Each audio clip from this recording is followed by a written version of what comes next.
ঈদুল আজহা ও সাপ্তাহিক ছুটিতে কক্সবাজার সমুদ্র সৈকতে আশানুরূপ পর্যটক সমাগম ঘটেছে। রেল যোগাযোগ ও হোটেল মোটেলে বিশেষ ছাড় থাকায় পর্যটকরা কক্সবাজারমুখী হয়েছে বলে জানিয়েছেন সংশ্লিষ্টরা। এতে পর্যটন সংশ্লিষ্ট ব্যবসায়ীদের মাঝে চাঙ্গা ভাব লক্ষ্য করা গেছে। গতকাল বিকেল থেকে সৈকতের কলাতলী, সুগন্ধা ও লাবণী পয়েন্টে পর্যটকদের পদচারণায় মুখরিত হয়ে উঠেছে। হোটেল মোটেল গেস্ট হাউস মালিক সমিতির সাধারণ সম্পাদক সেলিম নেওয়াজ জানান, এখন অফ সিজন উপলক্ষে হোটেল কক্ষ ভাড়ায় 40% পর্যন্ত ছাড় দেওয়া হচ্ছে। ফলে ঈদের ছুটিতে পর্যটক সমাগম বেড়েছে।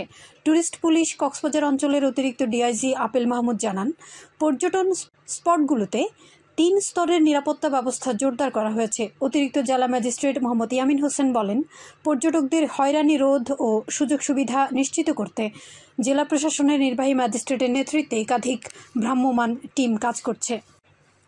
ঈদের ছুটি শেষ হলেও পর্যটকে মুখরিত কক্সবাজার সমুদ্র সৈকত।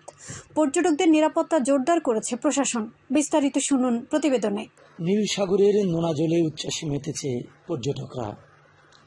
সুনীল জলরাশিতে যেন দুদণ্ড শান্তির পরশ পেতে এ অবগাহন।